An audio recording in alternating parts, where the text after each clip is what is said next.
Have you ever said something in anger and regretted it later? What if every angry word you speak leaves a permanent mark? This story will make you think before you react. There was a young boy who had a very bad temper. He would get angry quickly. Sometimes over small things, he would shout, argue, and hurt people with his words. His parents were worried. No matter how much they tried to explain, he never changed. One day, his father decided to teach him a lesson. He gave the boy a bag full of nails and said, "Every time you get angry, hammer one nail into this wooden fence." The boy didn't understand why, but he agreed. On the first day, the boy hammered 37 nails into the fence. Every time he got angry, he hit the wood with force. Days passed. Slowly, the number of nails started to decrease. The boy realized something. It was easier to control his anger than to hammer nails again and again. After a few weeks, there came a day when the boy didn't hammer a single nail. He had controlled his anger completely. He felt proud. He went to his father and said, "I didn't get angry today." His father smiled and said, "That's good. Now remove one nail for every day you control your anger." The boy started removing the nails. Day by day, the fence slowly became empty again. Finally, the day came when all the nails were gone. He ran to his father happily. "I've removed all the nails." The father took him to the fence and said, "You did well, but look closely." The boy looked. The nails were gone, but the fence was full of holes. His father said, "When you say things in anger, they leave marks just like these holes. You can say sorry, but the damage is already done." The boy stood silent. For the first time, he truly understood the impact of his anger. It wasn't just about shouting. It was about hurting people. Words are powerful. Once they are spoken, they cannot be taken back. You can apologize, but you cannot erase the pain completely. Think about your own life. Have you hurt someone in anger? Have you said something you didn't mean? Did those words leave a mark? Remember this. Control your anger before it controls you. Think before you speak, because once the words are out, the damage cannot be undone.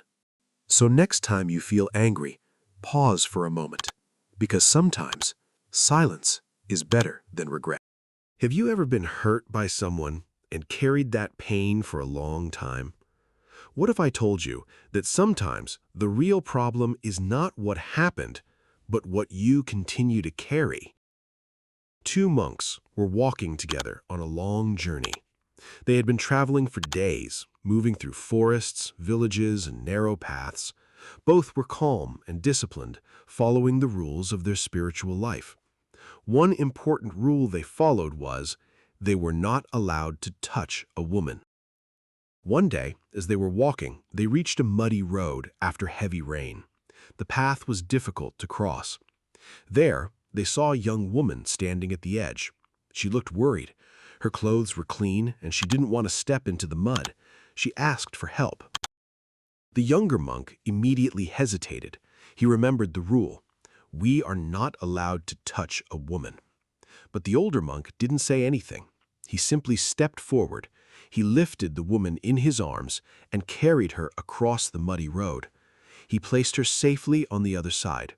The woman smiled, thanked him, and left. The monks continued their journey. The younger monk was disturbed. He stayed silent for a long time, but inside his mind he was full of questions and anger. How could he break the rule? How can a monk do something like that? He kept thinking about it again and again for hours. After several hours of walking, he could no longer control himself. He finally spoke. "Why did you carry that woman? We are monks. We are not supposed to touch women." His voice was filled with frustration.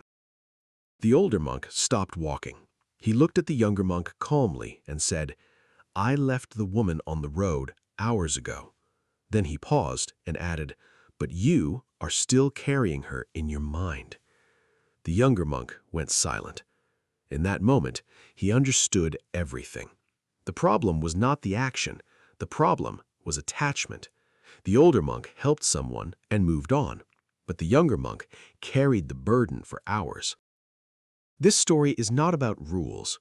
It's about how we hold on to things. Anger, past mistakes, hurt, judgments. We carry them in our minds long after the moment is gone. Think about your life. How many things are you still carrying? Something someone said years ago, a mistake you can't forget, a moment you keep replaying. Are they still happening, or are you just holding on to them? Remember this, it's not the event that hurts you the most, it's your attachment to it. Learn to let go. Learn to move forward. Because peace comes when you stop carrying unnecessary weight. So next time, when something happens, don't hold on to it longer than needed. Let it go. Because sometimes, all that's stopping you is what you refuse to release.